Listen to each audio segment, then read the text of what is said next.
Para começar, né, eu acho que eu queria começar bem. O assunto mais quente, é claro que é a CPMI do 8 de janeiro, dos atos golpistas, mas eu queria começar com um dos últimos assuntos, né? O senhor até teve um destaque nas redes sociais no dia da sabatina do novo ministro do Supremo Tribunal Federal, Cristiano Zanin, né? O senhor estava lá na CCJ, teve a sabatina e depois no plenário do Senado, no momento da votação, né, do plenário para ratificar a indicação do presidente Lula, o senhor teve uma discussão lá, né, um debate nos microfones com o senador Sérgio Moro, né? O senhor criticou o Sérgio Moro exatamente por conta da questão de suspeição que ele havia dito, havia levantado, lembrado que o Zanin tinha sido advogado do presidente Lula, colocado isso em questionamento, falado de suspeição. Eu queria que o senhor comentasse um pouco aquele momento lá, que o senhor foi bastante enfático nessa crítica a Sérgio Moro. Bom, na verdade, a indicação de um ministro ao Supremo Tribunal Federal é uma prerrogativa do presidente da República. E é óbvio que ela guarda, em maior ou menor grau, uma escolha pessoal. Isso eu não tenho dúvida disso. Isso não acontece com o presidente Lula, mas acontece com todos os presidentes. Então, o momento de uma sabatina é para você extrair do candidato se ele preenche os requisitos de conduta ilibada e de conhecimento notório saber jurídico. É nesse contexto. Agora, você ir para uma sabatina e ficar falando em Lava Jato inúmeras vezes e ficar arguindo a possibilidade de suspeição, ora, o advogado é essencial à materialização da justiça. Isso não sou eu que estou falando. Isso é a própria Constituição Federal. A relação ali, pelo fato de ser advogado, ele não contamina em absolutamente nada. Volto a falar, toda escolha para cargo do ministro do Supremo Tribunal Federal, ela requer, em maior ou menor grau, essa escolha de caráter também pessoal.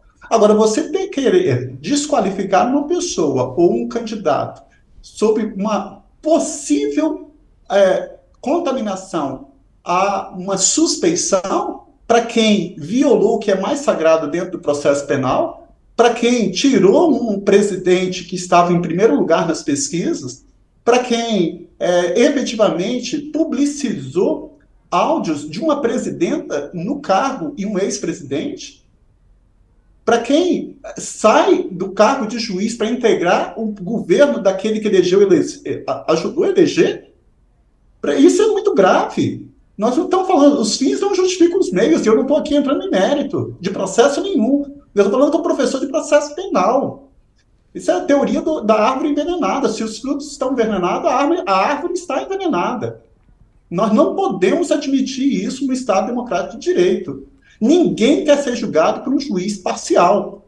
E o que ele recebeu foi o ápice da decadência moral de um ser humano, no caso de um juiz, quando o próprio Supremo reconhece que o juiz foi parcial. Isso é o mais grave, tanto é que é uma das hipóteses de nulidade absoluta. Nulidade absoluta. Você não pode conduzir investigação. O juiz tem que ser equidistante, ele guardar a mesma distância entre o titular da ação penal, que é o Ministério Público, e o advogado. Ele não pode conduzir essas investigações. Depois ele sai do governo que ele ajudou a eleger para falar que havia interferência na Polícia Federal. E aí ele vai advogar para a empresa que ele ajudou na operação da Lava Jato, que ele deflagrou.